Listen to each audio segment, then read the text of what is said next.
네, 안녕하십니까. 네오정형외과 박진입니다. 저는 오늘 어깨관절 탈구에 대해서 제가 말씀을 드리겠습니다. 지난 시간에는 어깨가 자주 빠지시는 분들에 대해서 얘기를 드렸는데요. 이게 이제 빠지는 것도 방법이 여러 가지가 있거든요. 앞으로 주로 빠지시는 분들, 보통 인구의 한 95% 정도, 한 방향으로 빠지시는 분의 한 93%, 95%가 되고, 또 이게 뒤로 빠지시는 분이 계세요. 뒤로 빠지시는 분들은 그게 한 5% 정도 되고, 근데 아래쪽으로만 빠지시는 분들도 간혹 있지만, 이 아래쪽으로 빠지시는 분들은 이제 대부분의 경우 어깨 관절 탈구에서 이게 다방향성 불안정증이라고 우리가 보통 불러드립니다. 이게 다방향성 불안정증 말이 좀 어렵고 그러는데요. 어깨가 그냥 빠지면 빠지는 거지, 뭐 어떻게 빠져? 뭐 이렇게들 얘기를 하시는데 이런 거죠. 제가 이제 말씀드린 어깨 다방향성 불안정증인데요. 이제 어깨 관절은 저희들이 흔히 이 골프 공에 비유를 합니다. 골프 티 위에 있는 골프 공에 비유를 하는데, 이 골프 티는 여기 우리가 뒤에 보이는, 요쪽에 보이는 견갑골, 우리 등 뒤쪽에 있는 뼈죠. 이 등 뒤에 있는 뼈에 골프 티에 비유를 하고, 골프 티에 올라가 있는 여기 있는 것과 골프 공, 그래서 상완골조, 윗팔뼈의 골두가 됩니다. 그렇게 해서 골두가 되는데, 그 윗팔뼈 골두가 되는 게, 안녕하세요. 이혜리님, 네, 포스터님. 제가 먼저 강의를 쭉 드리고 뭐 질문 오시는 건 해주라고 얘기를 받아서요. 제가 먼저 오늘 준비된 슬라이드 몇 장 먼저 보여드리고 저희가 말씀드리겠습니다. 그래서 이 골프 티에 비유한데, 이제 이게 같은 모양이죠.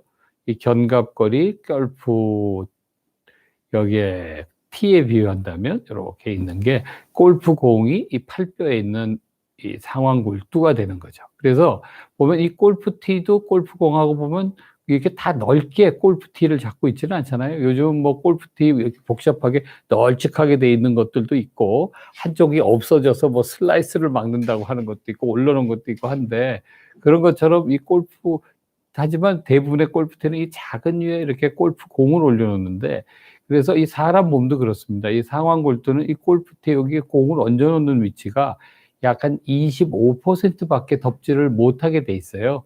못하게 돼 있어서 이게 조금만 잘못 움직여도 이게 골프공이 툭 떨어질 수 있는 그 이유가 되죠. 그래서 이제 이 다방향성 불안정증은 어깨 관절이 앞쪽, 뒤쪽, 아래쪽 빠지는 게, 위로는 못 빠집니다. 위로는 이렇게 빠지려면 위에 견봉뼈가 있어, 거기 회전근개가 덮고 있어, 그게 걸리기 때문에 위로는 못 빠지고, 이렇게 있으면 저 몸을 보면 앞쪽으로 빠지거나 뒤쪽으로 빠지거나 밑으로 빠지거나, 이렇게 빠지는 세 가지 방향 중에 한 방향이 빠지는 거는 우리 재발성 탈구라고 보통 얘기를 드리는 병으로 하는 거고, 어깨 탈구라고 그러고, 또 하나는 이게 앞으로도 빠지고 뒤로도 빠지고, 앞으로도 빠지고 앞으로도 뒤로도 밑으로도 빠지고, 이제 이런 식으로 두 방향으로 빠지는 것들 같은 경우에서는 그거를 다방향성 불안정증이다 이렇게 표현합니다. 그 이유는 여러 가지가 있는데요. 이 선천적으로 경관절이 이게 늘어나 있는, 관절막이 찍 늘어나 있는 거죠. 아니면 또 과도한 운동으로 관절막이 늘어난 분도 있습니다. 예를 들어서 관절을 이제 한쪽 방향으로 계속 당기면, 사람 몸도 피부도 자꾸 당기면 늘어나듯이 이게 늘어나는 거를 한 방향으로 관절막을 늘어나게 만들 수가 있습니다. 그렇게 해서 관절막이 늘어나는 거예요. 예를 들어서 이런 거죠. 공을 던지는 운동선수 같은 경우에서는 공을 이렇게 던지니까 앞쪽에 있는 관절막이 계속 찍찍 늘어나거든요.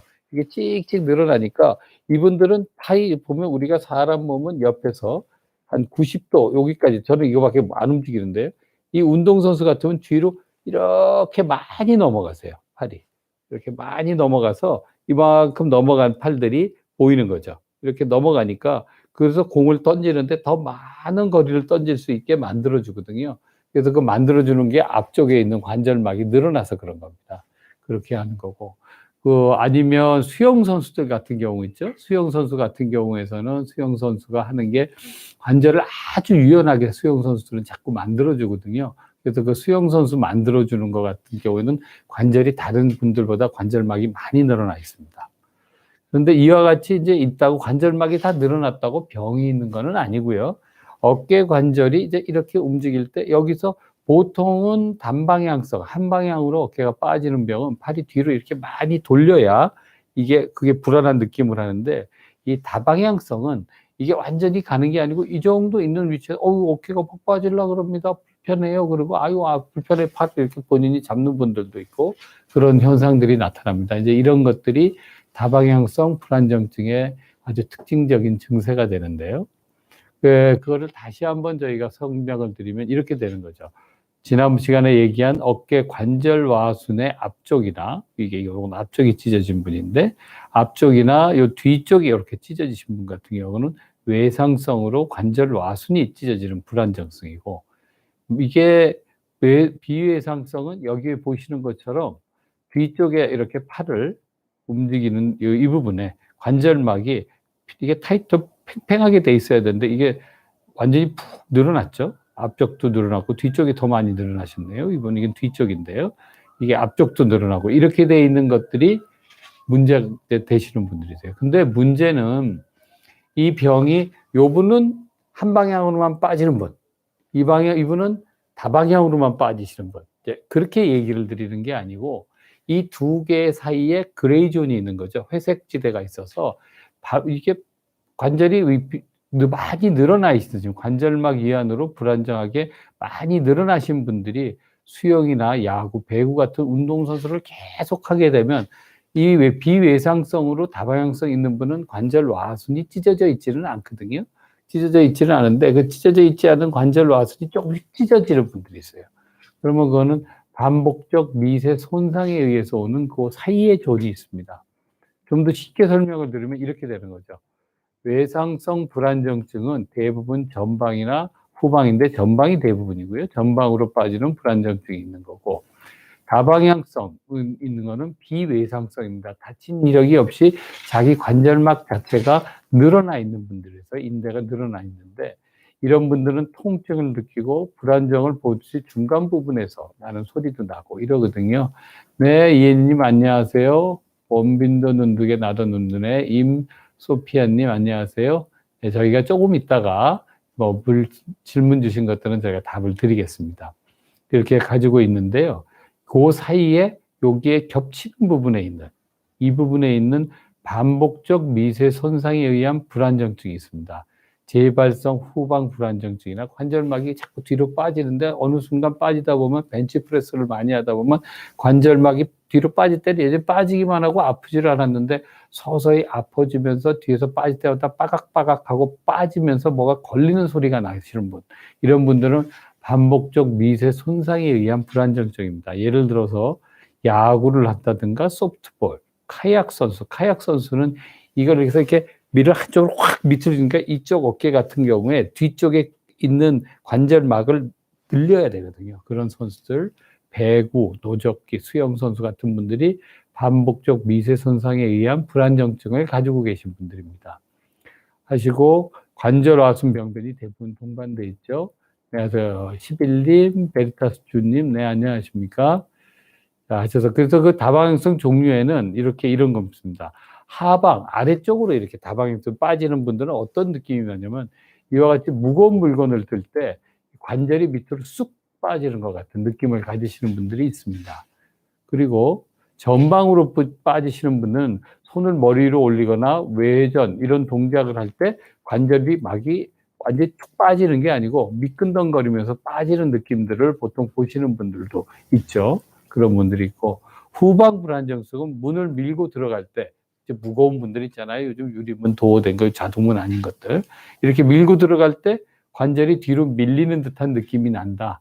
그러면서도 아래로 했을 때 아래로도 밀리는 느낌이 나고 그러면 나는 다방향성 어깨 불안정증이 있는 분이구나 라고 생각을 하시면 될 것 같습니다. 그래서 증상은 전방 불안정증은 우리가 단방향, 한 방향으로 빠지는 거는 방향으로 보면 통증이 빠질 것 같은 들이 일반적으로 환자분들이 정확히 기술을 하기 때문에 저희들도 환자를 보고 설명을 드릴 때 이거는 병이 명확하니까 이게 맞습니다. 이건 이렇게 치료하면 됩니다라고 얘기 드리기가 아주 용이합니다. 용이한데 후방 불안정증 빠진 분도 뭐 그렇게 하면 안 돼. 이 다방향성 불안정증은 한 방향이 아니고 앞으로도 빠졌다, 뒤로도 빠졌다, 옆으로도 빠졌다 이러니까 이런 경우에는 명확하지 않고 비특이적 아주 일정한 증상이 없는 거죠. 어깨 통증, 감각 이상, 근육이 또 약하다고 얘기하시는 분들도 있거든요. 그래서 이런 분들 같은 경우에는 이제 저희가 증상을 보고 얘기 드리기가 어렵죠. 자, 이와 같은 분들입니다. 이거는 정상적인 관절 속을 보는 건데, 관절 속이 이렇게 뼈가 하면 여기 주머니가 조그맣게 돼 있어야 되는데, 이 밑에 있는 경우에 같은 경우를 보면요, 이거는 주머니가 무지무지 크죠.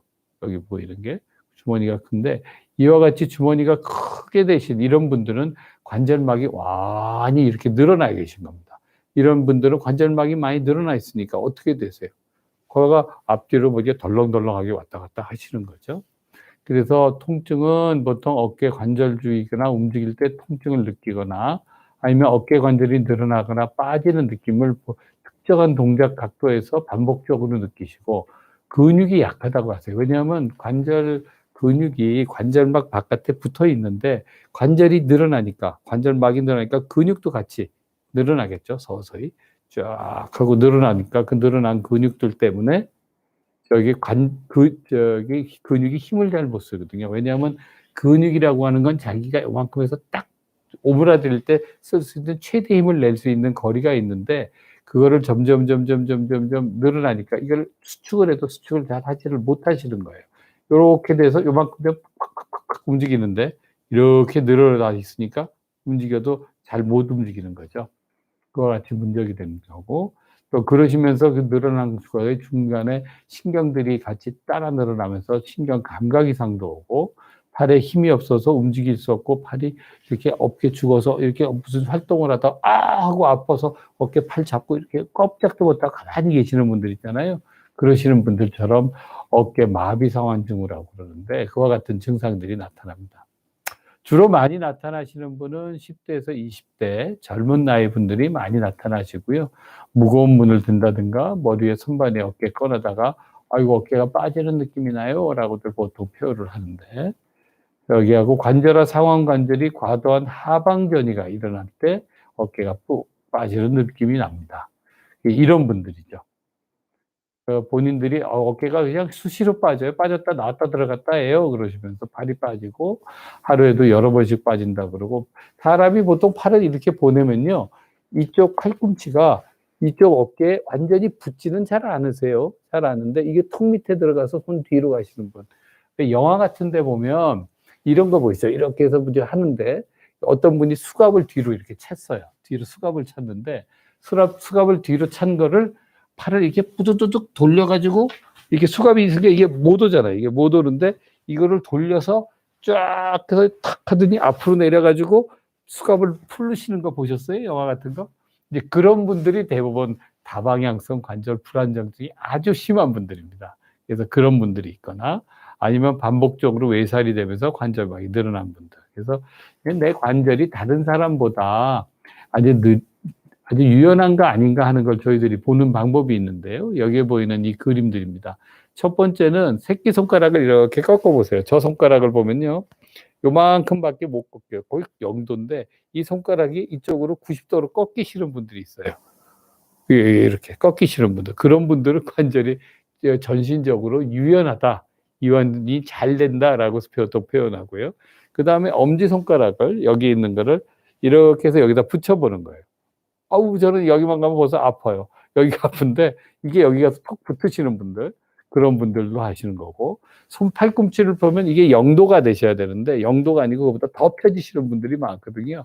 그런 거에 대해서 하시는 거고 그다음에 발바닥을 이렇게 들어서 발 뒤꿈치 그리고 손바닥 착착 닿는 거 우리 뭐 예전에 신체 검사하고 할 때 손바닥 유연성 검사를 하는데 그와 같이 서서 있는데 손바닥 축 닿고 이만큼씩 내려가는 분들 그런 분들이 이제 여기 이만큼씩 내려가는 거죠. 내려가시는 분들 같은 경우에는 관절이 상당히 유연하십니다라고 보통들 얘기를 합니다.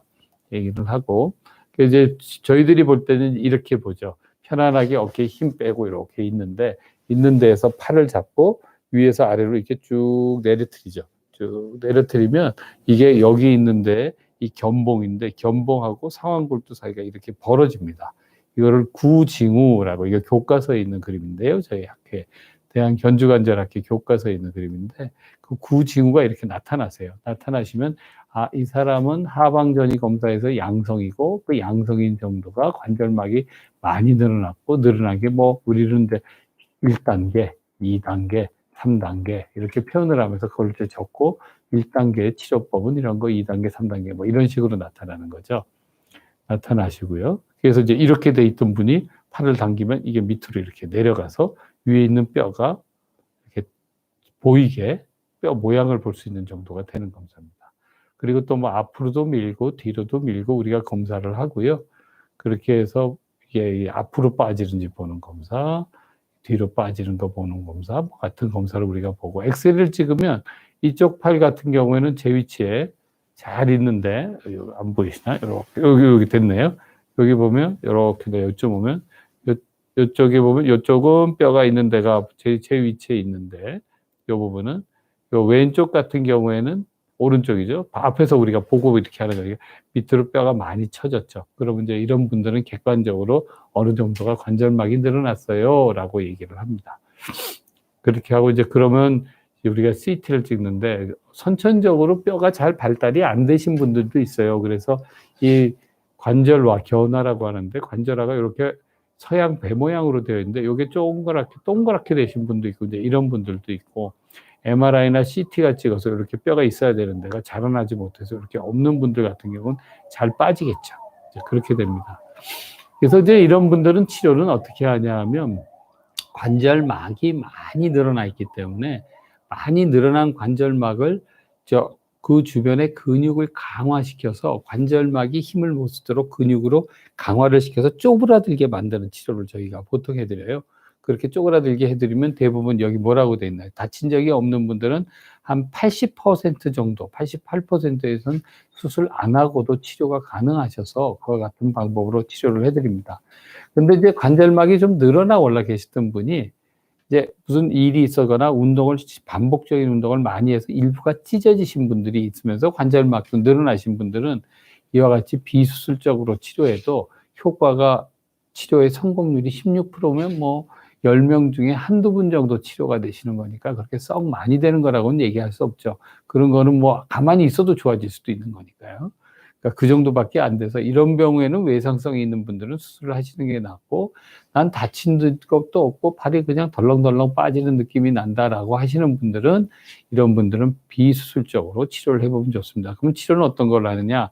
환자분이 그런 환경에 노출되는 걸 물어봐서 이걸 피하도록 해드리고요. 생활습관 조절을 해드리고 고유 수용성 감각의 향상, 이거 말이 참 어려운데 고유 수용성이 뭐냐면요. 눈을 여러분 한번 감아보세요.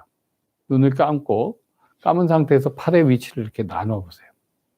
놓고 이 팔이 내가 이제 여기에 이제 물건을 하나 놔뒀어요. 이렇게 물건을 이렇게 딱 놔두고 이 팔에 내가 눈을 감고 잡을 수 있는지, 그 자기의 위치가 공간 감각을 가질 수 있는지를 보는 게 이 고유 수용성 감각이라고 합니다. 그러니까 이와 같은 자기 팔이 어느 위치에 있는지를 잘 본인이 느끼도록 만드는 훈련들이 많아요. 그런 운동을 해놓으면 팔을 할 때 이 뼈가 이제 이렇게 있을 때 이렇게 덜렁덜렁 움직이는 게 아니고 이 상한 골두가 여기 제 위치에 딱 있으면서 이렇게 움직이도록 만들어주는 연습을 하는 거죠. 이걸 팔을 들어줄 때 이렇게 움직이면 이게 자꾸 빠지는 느낌이 나니까 이렇게 움직여요. 그래서 이와 같은 거를 잡아서 자꾸 어떤 위치에서 자기가 원래대로 잡을 수 있는지를 느끼고 이쪽에 있으면 또 이렇게 잡을 수 있는지 알게 해주는 그런 것들을 합니다. 그러면서 주변에 있는 근육들을 강화를 시켜주면 대부분 분들은 수술 없이 치료가 됩니다. 그럴 때 이제 어떤 분은 너무 아파서 밤에 잠을 못 자고 뭐 팔을 이렇게 붙잡고 팔걸이 하고 다니시는 분도 있거든요. 그런 분들은 이거를 주사도 놨고 약도 놓고 일시적으로 좀 고정도 하기도 하고 저희들이 그런 치료를 합니다. 그렇게 해서 이제 비수술적인 치료를 하는데 문제는 이 재활 운동을 할 때 보통 저희들이 치료하는 기간을 한 6개월 정도 잡습니다. 한두 달 만에는 이건 치료가 되질 않아요. 자기의 감각 능력을 강화시키고 근육을 강화시켜 드려야 되기 때문에 이와 같은 거라서 진행 속도가 너무 과도한 경우에는 빠를 때는 이건 실패할 가능성이 높습니다. 그리고 운동을 할 때 내가 욕심이 나서 막 무거운 세라밴드 고무줄 운동하고 막 이렇게 하면 오히려 그게 근육의 밸런스가 깨지기 때문에 힘들어서 더 아파지고 안 되거든요. 나빠지니까 가벼운 것부터 살살 시작하는 게 원칙이고요. 팔을 항상 어깨보다, 이 팔이 어깨보다 밑에 이렇게 내려와서 여기에서 있도록 우리가 얘기를 드리고, 운동은 최소한 6개월 이상 해주셔야 본인의 근육이, 저희가 튜닝 시키려는 근육은, 이게 조절해서 만드는 근육은 큰 삼각근이 아니거든요. 삼각근 속에 있는 회전근개라는 아주 작은 근육이기 때문에 그 근육을 강화시키는 것을 센 근육으로 하는 게 아니라 약한 것으로 오랜 기간 해주셔야 됩니다. 그리고 회전근개, 삼각근 이런 것들을 운동을 시켜줍니다. 수술을 할 때는 이제 아까 6개월 해본다 그랬잖아요. 6개월 정도 운동을 시켜서 그래도 어깨가 뭐 빠지고 힘들다 그러시고 하시는데, 대부분 분들은 아까 88%라 그랬죠. 한 8, 9분은 좋아지시기 때문에 그런 게 없이 좋아지시는데, 그래도 안 되는 분은, 그리고 또 그 다방향성 불안정증이 있는데 다친 적이 있으신 분 같은 분들은, 그리고 운동선수가 불안정성으로 운동을 못하고 필요한 범위 내에서 증상이 지속되는 경우, 그러니까 예를 들어서 카누 선수나 카약 선수 같은 경우는 이걸 한쪽으로, 이걸 계속 한쪽 방향으로만 운동을 해야 되니까, 이런 친구들은 막 아파서 뭐 주사 맞고 운동하고 주사 맞고 운동하니까 엉망이에요. 얼마 전에 또 국가대표 그런 선수들 같은 경우 뭐 이제 메달을 따면 그 다음에는 이제 그런 치료를 받으라고 그러고, 그때까지는 어떻게든지 버티게 해드려보고 하는데, 그래도 도저히 안 되시는 분은 중간에 국가대표 선수를 포기하고 이러시는 분들도 있습니다. 이제 그런 경우에는 우리가 할 수 없이 수술을 합니다. 하는데, 예전에는 관절막이 늘어나 있었으니까 늘어난 거를, 피부를 이 부분을 이만큼 절개를 해서, 한 이만큼 되죠. 절개를 해서 그 안에 관절막을 노출시켜서, 늘어난 관절막이니까 그걸 다시 좁혀주는 거죠. 이렇게 좁혀서, 이렇게 있던 관절막을 다시 좁혀주는 수술을 했는데, 요즘은 이제 대부분 관절경 같은 기술이 발달이 돼서 이렇게 안에서 들여다봅니다. 이렇게 들여다보고 거기다 심을 박아서 이렇게 늘어난 관절막을 이렇게 좁혀드려요. 좁혀드리면 대부분의 경우는 또 쓰실 수 있는데, 이 수술은 문제 자체가 관절막이 대부분 얇게, 너무 약한 분들이 많기 때문에 이와 같은 얇은 관절막을 해도 그 관절막이 그 옆이 또 늘어나시는 분도 있고, 관절막이 늘어난 데가 또 찢어지시는 분들도 있고 그러세요. 그래서 수술을 하는 거는 상당히 고민을 많이 하고 비수술적으로 치료가 잘 된 분에 안 된 그런 분들만 저희들이 해드리고 있습니다. 그래서 요약을 해서 말씀드리면요, 어깨 관절의 다방향성 불안정증은 명확하지 않고 비특기적인 어깨가 통증이 있거나 감각이 이상하거나 근육이 약하다고들 보통 얘기를 하고 계시고, 밑으로 당길 때 아까 여기에 쑥 들어간 거 보이죠? 밑으로 당기는 게 이렇게 보이는, 이와 같은 증상이 보일 때 이것을 다방향증이 있을 가능성이 높다 보통 표현하고, 대부분의 경우 비외상성인 경우에는 비수술적으로 치료가 되니까 그와 같은 것들은 크게 걱정은 안 하셔도 되지 않을까 싶습니다. 그렇게 되고요. 자, 오늘 여기까지 제가 말씀을 드리고, 자, 컴퓨터를 하면, 네, 그래서 그동안 질문이 있었는데, 맞춤형 한정살님께서 폼롤러에 폼롤러에 누워서 팔꿈치를 땅에 붙이고 하는 운동을 하는데, 이렇게 해서 이 뒤에 같은 선생님이 이렇게 하는 운동을 한다는 얘기죠. 팔꿈치를 땅에 붙이고 하는 운동을 하는데, 선생님 말로는 대부분 다 팔꿈치가 땅에 잘 붙일 수 있다가 하더라고요. 근데 저는 안 돼요. 유연성을 늘리기 위해서는 어떤 스트레칭을 해야 할 수 있을까요? 라고 얘기를 하는데, 그러니까 폼 롤러 위에서 딸꾹질을 붙이는 건 앞쪽 관절막을 이렇게 누워서 이제 이와 같이 해서 팔꿈치를 붙여서 앞쪽 관절막을 늘리는 운동을 하신다는 건데, 이 운동을 해주시는 이유는 어깨 통증이 있으신 분들 같은 경우에 앞쪽에 있는 근육들이 다 쪼그라들어 이렇게 너무 발달이 돼 있으신 분들이 많거든요. 근데 그와 같은 것들이 발달이 돼 있으니까 발달이 되면 근육이 두꺼워지잖아요. 이제 그렇게 두꺼워지게 되면 그 두꺼워진 근육을, 그걸 뭐 운동을 하지, 뭐 근육 운동을 못하게 할 수는 없으니까 그걸 늘려서 어떻게든지, 아까 뭐라 그랬어요? 관절 근육이 늘어나면 힘을 잘 못 쓴다 그랬잖아요. 그런 식으로 하고 관절막을 늘리고 인대를 늘리려고 하는 거거든요. 근데 이제 그와 같은 거를 가능하면 그와 같은 방법을 하는 방법도 있고요. 또 하나 같은 경우에는 이 벽 같은 데다 이렇게 해서 이 벽에다가 몸이 벽이라고 생각을 해보세요. 벽에다가 해놓고 벽에 몸을 이렇게 바깥으로 돌리는 거죠. 서서히. 이와 같이 돌리는 거죠. 돌리게 되면 이 앞쪽 관절막이 늘어나겠죠. 그러니까 벽에 모서리 같은 데다 그렇게 돼서 하면 이와 같은 스트레칭 운동을 해주면 대부분 빨라집니다. 쉽게 하시는 위치는요, 팔이 어깨보다 높은 데 있는 것부터 하시면 더 쉬워요.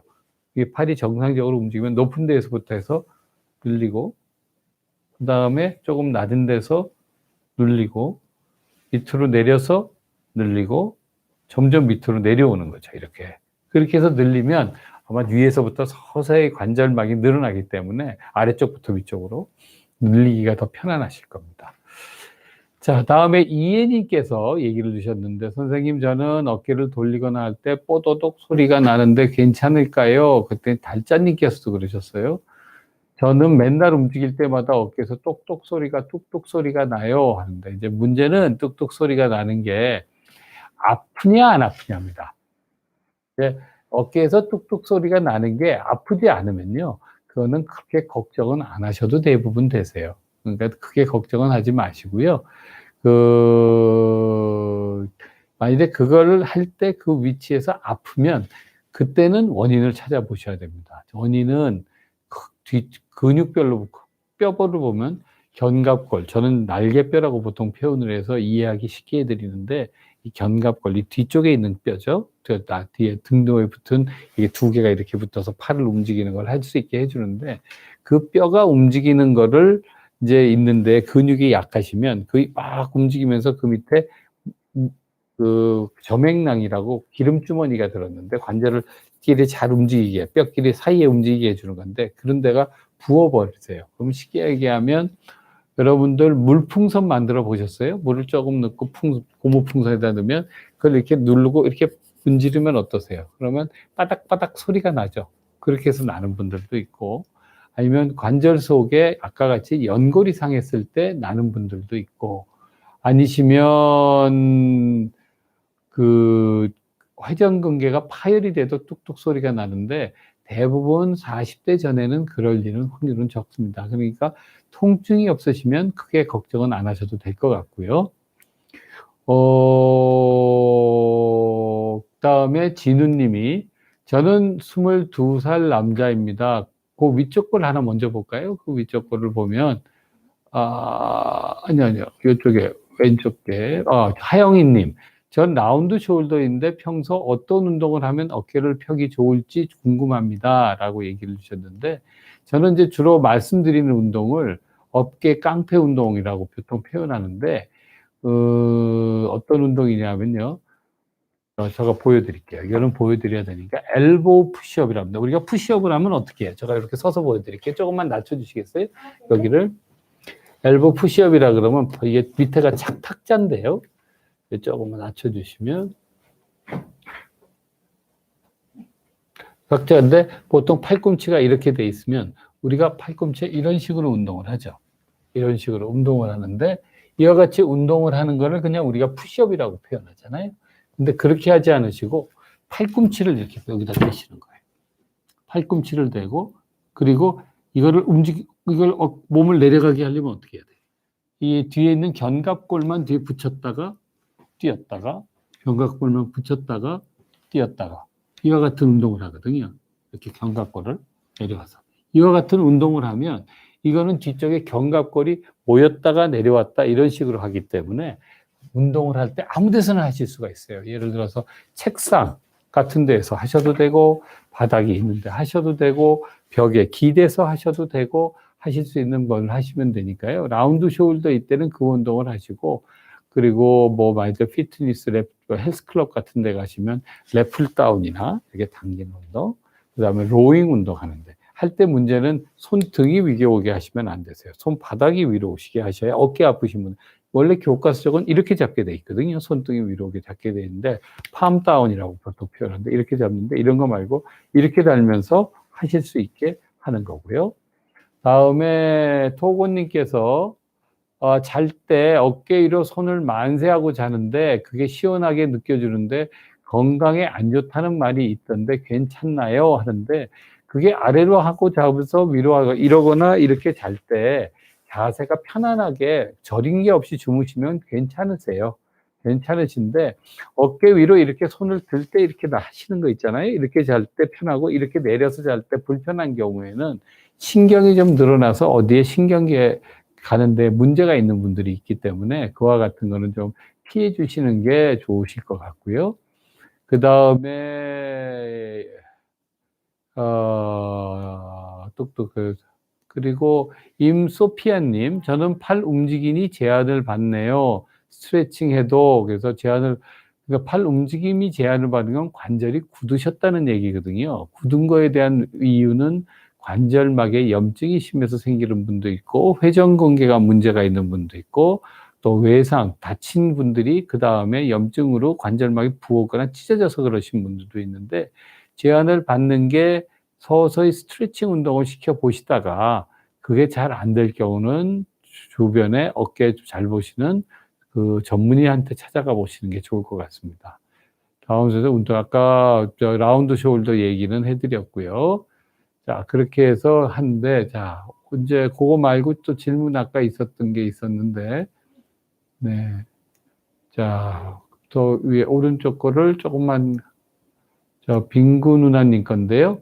"선생님 저희 엄마가 회전근개로 최근 오른쪽 어깨를 수술하셨는데 재활 치료는 언제부터 들어갈까요? 수영을 다음 달에 하시고 싶어 하는데 가능할까요?" 얘기를 주셨습니다. 제일 문제는요. 회전근개 파열을 수술을 받으시잖아요. 회전근개 파열을 수술을 받으면 뭐 어깨 수술하시는 분들은 수술을 다 잘하세요. 하시는데 문제는 그 수술을 해서 힘줄이 끊어진 거를 붙였는데 붙인 힘줄이 아무는 데 시간이 필요하다는 거죠. 예를 들어서 붙이는 게 우리가 본드 칠을 하거나 접착제로 갖다가 붙이는 방법을 쓰는 게 아니고 저희가 여기다 심 같은 걸 박아서 그 힘줄을 뼈에 있는 데다 이렇게 딱 붙여 놓는 거예요. 근데 그 붙여 놓으면 그게 아물려면 뼈에서부터 피가 스며 나와서 힘줄하고 엉겨 붙어야 되거든요. 근데 그 엉겨 붙는 게 한 달에 10%씩 엉겨 붙습니다. 자 그러면 자기가 이게 엉겨 붙은데 팔의 무게가 이렇게 하면 이 정도 팔을 뻗으면 그 무게가 얼마쯤 될까요? 보통 우리들이 계산하기에는 이 팔 하나의 무게를 체중의 8% 정도로 보거든요. 6에서 8%. 그럼 한 8%로 보면 70kg 체중을 가지신 분은 7, 8은 5.6, 5.6kg의 힘을 요만한 힘줄이 버텨줘야 돼요. 여기 수술해서 붙여놓은 게. 이렇게 해서 팔을 딱 뻗었을 때 여기에 있는 근육이 요만한 근육이 뼈에 붙은 데가 5.6kg를 버텨줘야 돼요. 근데 이게 여기에 근육의 길이가 1이면 이 팔 길이가 20쯤 되거든요. 그러니까 그거에 따라서 한 5니까 한 100kg 가까이 힘을 여기서 딱 버텨줘야 되는데 그게 언제쯤 되면 그게 버텨줄까요? 보통 저희들이 생각을 할 때는 3개월 정도가 지나면 팔 멀리 뻗었을 때 물건 안 잡고 이거를 뻗었을 때 있는 정도를 버틸 수 있다고 생각합니다. 그리고 6개월쯤 지나면 거기에 물건을 들고 가벼운 물건을 들고 이렇게 들 수 있다라고 저희들이 보통 생각을 해요. 그래서 수술을 하시고 수술을 한 게 힘줄이 아물기 전에 운동을 하시게 되면 그다음에는 그 힘줄은 저절로 찢어집니다. 왜냐하면 힘줄이 뼈에 붙어서 이 힘줄이 찢어진 데가 이렇게 힘을 써줘야 되는데 거기에는 우리가 실을 가지고 이렇게 고정을 해 놨는데 이게 뼈에 힘줄이 붙어 있어야 되는데 이게 완전히 붙기 전에 팔을 쓰시면 힘줄은 수축을 하니까 확 빠져나가 버리거든요. 그러면서 이건 갈기갈기 찢어지세요. 그런 일이 생기세요. 그게 보통 많이 생기는 게 처음 한 2-3 달은 아프니까 못 하시지만 석 달 지나면 내가 다 아물었다고 생각하고 하시기 시작하다가 대부분 3개월에서 6개월 사이에 그렇게 찢어지시는 분들이 있어요. 그래서 보통 6개월이 지나면 가벼운 운동이나 일을 하세요라고 표현합니다. 수영이 아니고 6개월이 지나면요. 뭐 수영까지 살살 하실 수는 있을 수는 있어도 수영은 물 위에서 걸어 다니시는 것들 있죠. 걸어 다니시고 거의 팔 거부라서 슬슬 휘젓는 정도는 6개월 되려면 하시고 그게 괜찮고 한 8-9개월이 된 다음에 수영하는 거는 괜찮습니다. 그리고 유난남께서 골프를 할 때 어깨가 당기는 느낌이 드는데 괜찮을까요? 그러니까 그래서 우리 골프 하시는 분들 보면 골프 하시기 전에 한국에서는 특이한 셀레모니가 있다라고 얘기를 하죠. 운동하기 전에 그 캐디 하시는 분들하고 같이 스트레칭 운동을 하잖아요. 스트레칭 운동을 할 때 가장 중요한 운동 중에 하나가 어깨와 허리 운동이 제일 많습니다. 그리고 손발의 발목 운동, 움직이는 걸 많이 해요. 그 이유가 백스윙 같은 거를 이렇게 하게 되면 뒤쪽 관절막이 충분히 늘어나 있지를 않으면 이게 공을 치는데 다치거나 이걸 하고 이렇게 확 돌리다가 보면 잘못하면 관절막이 찢어질 수가 있거든요. 그래서 당기는 느낌이 없도록 웜업을 보통 해주셔야 됩니다. 프로 골퍼들 선수들 얘기를 들어보면 이 친구들은 어느 정도로 운동을 하냐 하면요. 아침 7시 반에 시합이 있으면 8시, 7시 반에 보통 3시간 전부터 운동을 시작합니다. 3시간 전에 아침에 스트레칭하고 그 다음에 자기 종목별 스트레칭하고 웜업하고 그 다음에 그거는 이제 상체부터 쭉 웜업을 해서 관절막을 늘린 다음에 그 다음에 자기가 필요한 공 던지는 거 6가지 그 정도 한대요. 근데 우리들은 보통 아마추어 분들은 그 전날 주무시고 차 놓고 옷 갈아입고 바로 나와서 치시잖아요. 그렇게 하지 말고 조금 일찍 와서 스트레칭을 해주신 것 같고, 제가 다음에 허리 통증에 대해서도 알려주면 안 될까요? 하는데 저는 허리는 저희가 연구한 거는 거기가 공부하고 했던 거 한 30년 전이기 때문에 제가 허리 통증은 다른 분들만큼 그렇게 잘 얘기 드리기가 어려울 거예요. 그래서 저는 어깨하고 팔꿈치를 주로 보기 때문에 그쪽 질문을 해드리는 게 더 맞을 것 같고요. 강감창님께서 큰 병원 수부과에 갔는데 바빠서 그런지 증상 새끼 손목이 아프다고 그런지 새끼 손목이 아프다고 말 한마디 해드렸는데 수부외과 갔다 근데 손목에 힘줄염이라고 엑스레이 찍고 와봐 해서 찍었습니다. 그리고 엑스레이 상에 아무 이상이 없어 약 먹고 쉬어 그러셨대요. 그런데 일주일간 아파서 쉬면서 소염제 여러 번 먹었는데 스트레칭 크게 한 적이 있습니다. 이런 증상 말씀드려 손목에 중요한 일이 있어서 원인이 알고 싶으면 초음파 검사가 가능한지 엑스레이만 가지고요. 그러니까 보통 예전에는 우리가 보는 것들이 기본적으로 엑스레이만 찍어서 뼈에 문제가 없고 뼈에 관절염이 없으면 대부분 손이 괜찮아요, 손목이 괜찮아요 라고 이렇게 얘기를 드리는데, 그렇게 얘기를 하는 거는 이제 예전에 우리가 의학이 많이 발전하기 전에는 그런 식으로 많이 했고요. 그리고 대부분 경우에는 심하지 않은 경우에는 그리고선 한 1, 2주 약 먹고 하면 그게 삐거나 예를 들어서 늘어나거나 이런 것들은 좋아집니다. 그런데 손목 같은데 새끼손가락 이런 데는 이제 인대가 있는데 인대가 상했을 경우는 그렇게 보이지는 않거든요. 그런데 그런 거를 엑스레이만 보면 뼈와 하고 연부 조직이 부었는 정도만 알 수 있는 정도를 이제 초음파나 MRI를 찍으면 그 연부 조직 살이죠.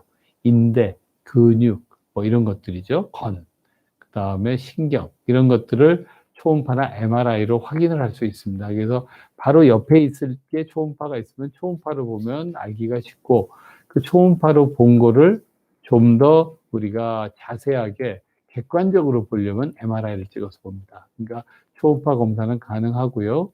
그리고 내가 모르겠냐 쉬는 것 말고 방법 없다 컴퓨터 마이처럼 마우스 키보드 쓰는 거 교체하고 마우스 키보드 옆으로 쓰는 거 교체하고 그것도 얘기는 되세요. 요즘은 컴퓨터 많이 하시는 분이시면 컴퓨터를 할 때 손목이 보통 이렇게 해서 우리 손은 쓰도록 되어 있는데요. 이와 같은 각도로 이와 같은 수준인데 마우스를 잡으면 어떻게 되세요? 손목이 이렇게 되죠. 이렇게 되면 여기에 손목에 스트레스가 가세요. 그래서 많은 분들이 그걸 손목을 쓸 때 그 밑에다가 손목에다 패드를 대라고 합니다. 이렇게 손목에 패드를 대면 손목이 다시 밑으로 오겠죠. 그러면 쓰시기가 편해지세요. 그와 같은 거를 하라고 이제 기본적으로 이렇게 쓰시는 모양을 보고 선생님들이 얘기를 줄 수가 있죠. 컴퓨터 하면서 손목은 아프긴 했고 오른손에 무지개가 있는데 왼손 사용은 거의 안 했는데 같이 아픕니다. 이유를 한번 찾아보셔요. 하시고 일주일 넘었고 손바닥이 시큰거리고 무언가 집으면 만지면 손가락도 시큰거립니다. 엄지 손가락이 손목이 움직이면서 손목 있는데 신경이 부으신 것 같네요, 주변이. 그래서 그거는 손 보시는 선생님들한테 가셔서 엄지하고 두 번째 손가락 있는 손목 부분이 시큰거린다고 얘기를 해서 한번 좀 엑스레이만 찍지 마시고 좀 더 정밀 검사를 받아보시는 게 필요할 것 같습니다. 자, 그 다음에 11번님이신데요. 저는 22세 여대생입니다. 제가 특발성 척추 측만증으로 제 1년 전쯤에 척추 측만증 수술을 했는데 상완골하고 라운드 숄더가 심해서 문의드립니다. 네, 그 조금만 내려주시겠어요? 자, 그래서 오른쪽 거. 네. 제가 척추 측만증 수술을 하기 전에 또 영상에서 나온 대로 무릎을 구부려도 아예 숙여지지 않고 정말 이대로 살아야 하는지, 아니면 첫 번째 수만주에도 역시 어깨가 쪼그라든 것 때문에 척추 측만증 수술을 하셨네요. 수술 1년 전에 수술을 받으셨어요. 이게 척추 측만증 분들은 왜 그러시냐 하면요. 이게 척추가 이렇게 똑바로 돼 있지 않고 이게 휘어져 있는 거거든요. 휘어져 있으면 이 휘어져 있어 이 바깥으로 둥글게 나온 쪽 그 뼈는 이게 튀어나오기 때문에 그 위에 견갑골이 이렇게 가서 붙어야 되거든요. 붙으니까 이 뼈가 예전부터 그 척추 측만증은 보통 10대부터 생겼으니까 벌써 한 10년 이상 되신 근육이 이게 제 위치에 안 있고 이렇게 돌아가 있으신 거예요. 돌아가 있으신데 뼈를 제 위치로 잡았어요. 그러면 그 10년 동안 뼈가 잘못된 게 수술을 하면 그 근육이 늘어나고 쪼그라들고 이렇게 잘못 위치되어 있는 게 바로 이렇게 돌아올까요? 그건 아니겠죠. 그죠? 그래서 그거는 꾸준히 운동을 해 주셔야 됩니다. 꾸준히 운동을 해서 그동안 10년 동안 잃었던 근육을 몇 년간에 걸쳐서 근육을 다시 정상화를 시키셔야 그거는 좋아지실 수가 있습니다. 그러니까 수술만 가지고 주변에 있는 근육까지 다 정상이 바로 되지는 않습니다. 그러니까 어떻게 하든지 그거는 운동을 계속 하셔서 어깨가 쪼그라든 거를 근육 운동, 아까 제가 알려드린 거 있었죠? 엘보 푸시업 같은 그와 같은 것들을 운동을 해서 자꾸 만들어 내셔야 됩니다.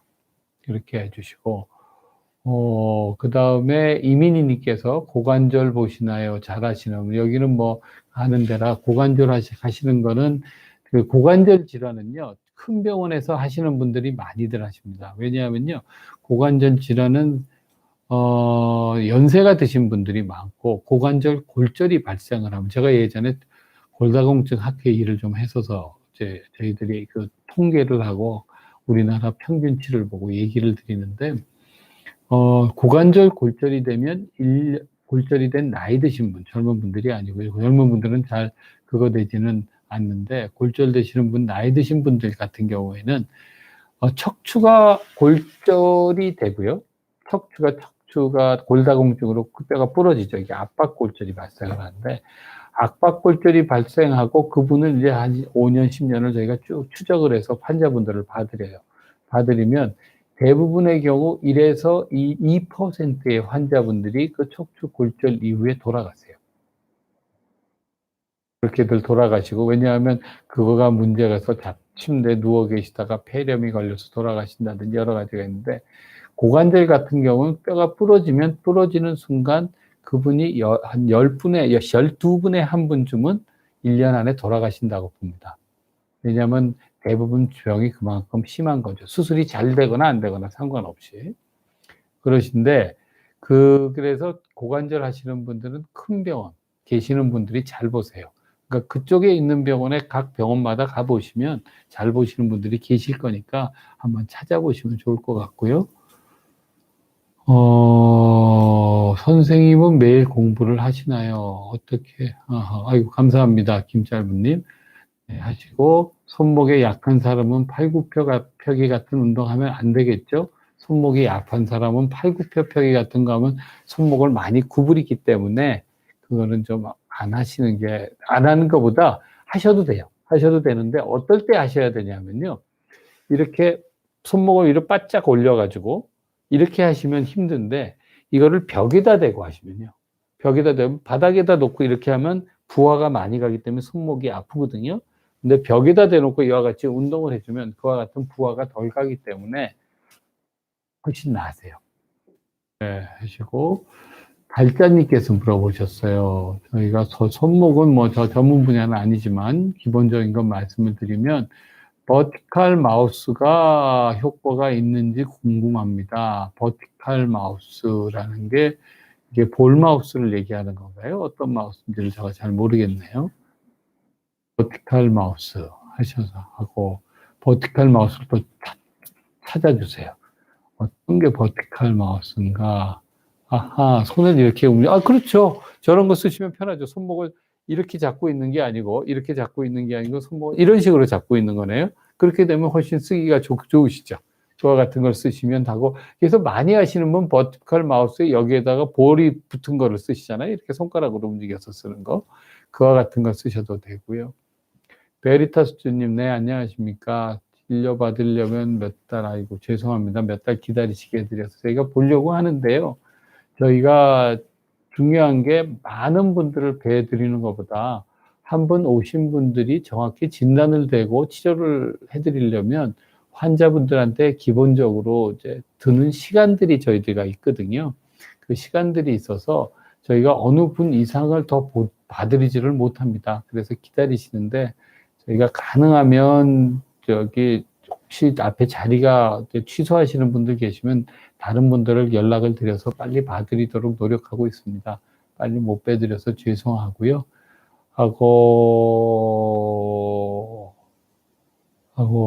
예, 성진원님께서 넥타이 예뻐요. 아이고, 감사합니다. 이렇게 해주시고. 예, 저희가 이제 이렇게 해드리고 있고요. 제가 이제 하다가 보니까 여기 분들 계시는 분들하고 이렇게 같이 대화를 하고 바로바로 질문에 답을 드릴 수 있고 이제 그런 것들이 좋아서 제가 요번에 이제 스포츠 학회 일을 이제 하고 있는데요. 그래서 비욘디하고 얘기를 해서 어떻게든지 그 운동 같은 것도 관심이 계신 분들이 많으신 것 같아요. 그래서 운동 같은 거가 종목별로 이 좋아하시는 운동이 나오시는 거를 어떻게 하면 다치나, 운동이 예를 들어서 어떻게 하면 그거를 덜 다치게 예방을 할 수 있나, 아니면 그 종목에 있는 거가 다쳤는데 그거를 다친 거를 어떻게 하면 내가 그거를 뭐 스스로 치료를 할 수 있나, 뭐 이와 같은 거, 정 안 되면 어떤 치료법들이 있나 같은 것들을 저희가 하는 프로그램을 비욘드하고 상의를 해서 저희 학회 스포츠 학회하고 같이 협상을 해서 상의를 해서 만들려고 하고 있습니다. 그래서 첫 번째는 저 생각에는 이제 많이 하시는 요즘 핫한 게 어떤가 생각을 해봤더니 토고님, 네, 안녕하십니까? 예인님도 안녕하시고, 예인님 안녕하세요. 그래서 그와 같은 종목별로 다치고 다친 거를 피하는 방법, 그리고 그 다쳤을 때 문제가 안 생기는 방법 같은 걸 얘기를 드리려고 저희가 따로 준비하고 있습니다. 제가 뭐 매일 나와서 하기가 어려워서 저희 학회 회원님들이 뭐 한 3,500분 정도 되시거든요. 3,500분 정도 되시고, 또 그 3,500분 되시고, 그 다음에 우리가 전문의 중에 스포츠만 전문하시는 전문의들을 저희가 1년에 한 50분에서 70분쯤 배출하고 있는데, 대한스포츠의학회에서 그분들이 저희가 한 500분 정도 되는 분들이 하고 있습니다. 그분들이 프로 야구팀의 팀 닥터, 프로 축구팀 팀 닥터, 복싱, 그 다음에 진천 선수촌 같은데 다 들어가서 일을 해주시고 계세요. 근데 그런 분들의 그 살아있는 스포츠 경험담, 플러스 이제 저희들은 운동선수들을 자주 옆에서 접하니까 저 유명한 선수분들이 다친 분들이 있으면 그분들도 모시고 와서 저희들이 얘기를 해드리려고 하고 있습니다. 그래서 조금 이제 프로그램 보다가 지금 생각은 금요일 오후에 저희가 준비를 할까 싶은데요. 금요일 오후면 일 좀 끝나시고 집에 가시기 전에나 아니면 인터넷으로 가시면서 집에 가면서 자기 관심 있는 정보 들으실 수 있을 것 같아서 그렇게 해보려고 할 거고, 그와 같은 운동 종목 중에 오늘 얘기 드리는 어깨 불안정증, 이것도 이제 문제가 되는 거죠. 어깨가 대부분 분들, 여자분들이, 젊은 분들이 운동을 하시게 되면 관절이 너무너무 관절막이 남자분보다는 아주 얇고 잘 늘어나시는 체질들이 많으시거든요. 그런 분들은 운동을 하실 때, 운동하기 전에 보통 관절막을 충분히 늘리라 그러는데 너무 늘려서 이게 너무 늘린 것 때문에 통증이 있어서 운동을 못 하시는 분들도 되게 무척 많으세요. 그러니까 그와 같은 일들이 생기지 않게 그 근육의 스트레칭이 이렇게 하시다가 보면요. 자기가 관절막을 늘릴 수 있는 정도가 있잖아요. 그거를 남들이 저만큼 늘린다고 해서 막 그거를 너무 따라가려고 하지는 마세요.